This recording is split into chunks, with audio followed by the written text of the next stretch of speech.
이번 시간부터는 실전 촬영편으로 인물, 풍경, 야경 촬영 등을 어떻게 하면 좀 더 효과적으로 촬영할 수 있을지 알아볼 텐데요.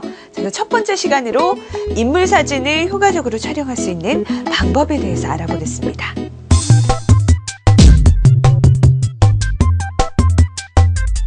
사진 촬영의 기본은 안정적인 자세라고 하죠. 자, 그럼 실전 촬영에 앞서 카메라를 잡는 방법부터 알아보겠습니다. 먼저 스트랩을 오른손목에 여러 번 두르게 되면 카메라를 떨어뜨리는 사고를 미연에 방지할 수 있으며, 그 다음 왼손으로 카메라 렌즈를 받치고 오른손으로 카메라 바디를 부드럽게 감싸줍니다. 왼손은 줌 링이나 초점 링을 조작하게 되고, 오른손은 조리개나 셔터 스피드를 조작, 마지막으로 셔터를 눌러서 촬영을 하게 됩니다. 또한 미세한 움직임으로 카메라가 흔들리지 않도록 주의를 해야 하는데요. 촬영자는 양팔을 최대한 상체에 밀착시키고 호흡을 고른 후 셔터를 누를 때는 잠시 호흡을 멈추는 것이 좋습니다. 또한 팔을 고정할 수 있는 테이블이나 벽 같은 물체를 이용하면 흔들림을 최소화할 수 있습니다. 세로로 촬영할 경우에는 가급적 오른팔을 위로 치켜드는 방법을 사용하는 것이 좋은데요.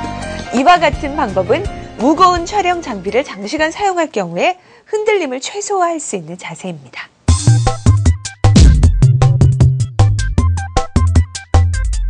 디지털 카메라로 가장 많이 찍는 사진은 어떤 사진일까요? 아마 메모리의 대부분을 차지하는 사진은 바로 인물 사진이 아닐까 하는데요. 이 사진을 촬영하면서 가족과 친구들의 재미있고 멋진 표정을 담는 것만큼 흐뭇한 일은 없기 때문입니다. 자, 그렇다면 이 인물 사진을 맛깔나게 촬영할 수 있는 방법에는 무엇이 있을까요?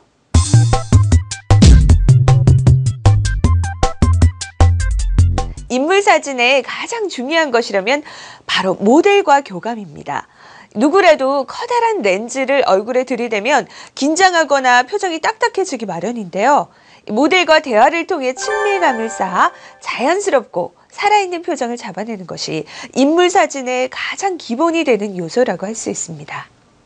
또한 이런 좋은 표정들은 순식간에 사라지기 마련인데요.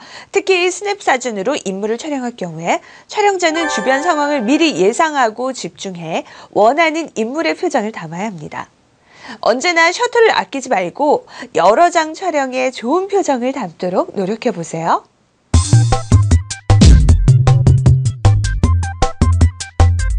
인물 촬영 시 가장 많이 고민을 하는 것 중 하나가 바로 렌즈 선택인데요. 그 어떤 렌즈도 인물 촬영에 문제가 없지만 가장 인기 있는 렌즈라면 줌 망원과 망원 렌즈가 있습니다. 이러한 초점거리를 가진 렌즈들을 흔히 인물용 렌즈라고도 부르는데요. 그 이유는 지금 사진과 같이 긴 초점거리로 인해 얕은 심도, 즉 아웃포커싱에 유리하며 얼굴을 화면 가득 담아도 왜곡이 없기 때문입니다. 하지만 초점거리가 길어질수록 흔들림에 취약하기 때문에 흔들림 보정 기능이 있는 렌즈나 바디 혹은 삼각대를 사용해야 합니다.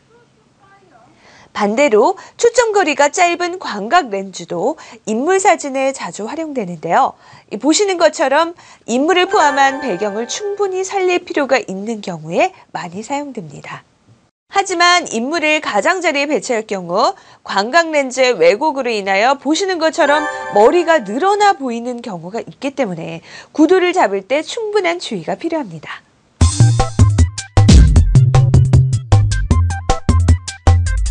지난 조리개 편에서 확인했듯이 동일한 초점 거리를 가지고 있더라도 조리개 수치에 따라서 배경의 흐림 정도가 다릅니다.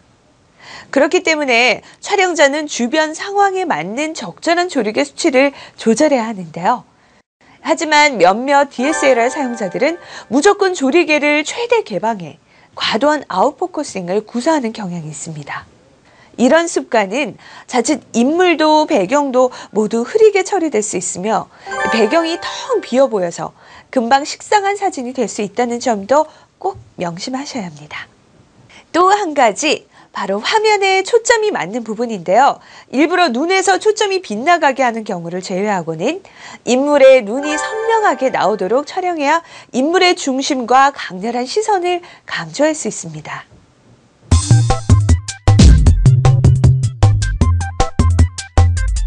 모든 사진이 그렇겠지만 인물 사진의 경우도 빛의 방향에 따라 느낌이 많이 달라집니다. 이 빛의 방향에 따라 정면광, 측면광, 역광 등으로 그 종류를 나눌 수가 있는데요. 먼저 정면광은 우리가 가장 흔하게 촬영하는 빛의 방향으로 인물 정면으로 쏟아지는 빛을 의미합니다. 이 정면광은 화면 전반에 빛이 고루 퍼지기 때문에 보시는 것처럼 인물의 입체감이 떨어지고 콘트라스트가 약하다는 단점이 있지만 형태의 세부 묘사는 뛰어나다는 장점이 있습니다. 다음으로 측면광은 인물 옆에서 쏟아지는 빛을 말하는데요. 옆에서 빛이 비춰지기 때문에 빛을 받는 부분과 그렇지 않은 부분이 공존해 입체감 있는 표현이 가능합니다. 이런 명암차로 인해 드라마틱한 사진을 표현하는 데 쓰이기도 합니다.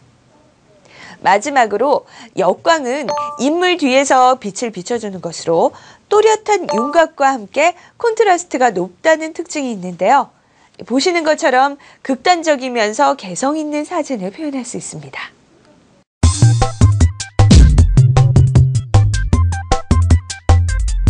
배경의 선택 또한 인물 사진에서 빼놓을 수 없는 중요한 요소입니다. 특히 초보자의 경우 촬영 당시 주로 인물에만 집중하기 때문에 배경에 크게 신경을 쓰지 못하는데요. 나중에 비로소 인물이 살지 않는 어수선한 사진을 확인할 수 있습니다. 예를 들어 선이 머리나 목을 관통하고 있다면 느낌이 좋지 않은 사진이 될 수 있는데요. 촬영 시 미리 이런 요인을 제거하는 것이 좋습니다. 또한 배경의 밝기로 인물을 강조할 수도 있는데요. 인물이 밝고 배경이 어두워지면 자연스럽게 인물을 강조할 수 있습니다.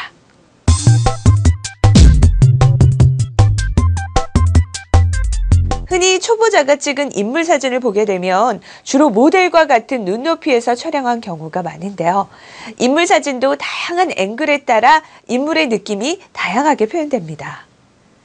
특히 보시는 사진과 같이 로우 앵글로 인물을 촬영하게 되면 인물을 더욱 부각시켜주며 카리스마적인 매력을 표현할 수 있는데요. 다만 로우 앵글 촬영 시 한 가지 주의할 점은 하늘을 포함해 촬영할 경우에 인물이 어둡게 나올 수 있으니까 노출에 주의하셔야 한다는 점입니다. 반대로 하이앵글은 인물 촬영 시 자주 볼 수 없는 앵글 중 하나인데요. 로우 앵글이 인물이 길어 보이고 머리를 작아 보이게 해 모델의 이미지를 멋지게 표현하는 반면 하이앵글에서의 인물 촬영은 얼굴이 크게 나오거나 왜소하게 표현될 수 있기 때문에 촬영자의 주의가 필요하기도 합니다.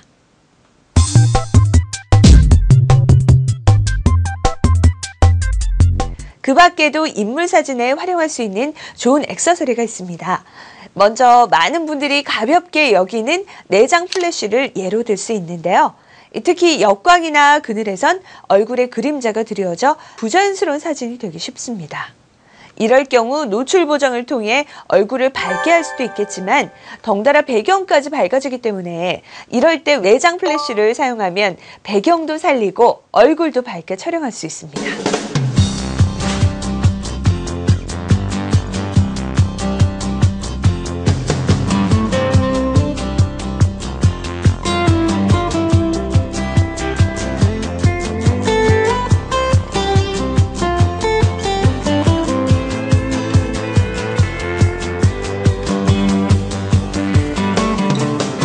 인물 사진 아직도 너무 어려우신가요?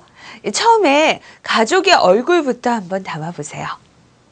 지금까지 보다 효과적으로 인물 촬영을 할 수 있도록 도와주는 여러 가지 요소에 대해서 알아봤는데요. 최고의 인물 사진을 촬영하기 위해서는 사진의 기술보다는 촬영자와 모델 간의 감성 교류와 분위기가 때론 더 효과적일 수 있다는 것 꼭 기억해 주시고요. 다음 편에서는 풍경 촬영에 대해서 자세히 알아볼게요.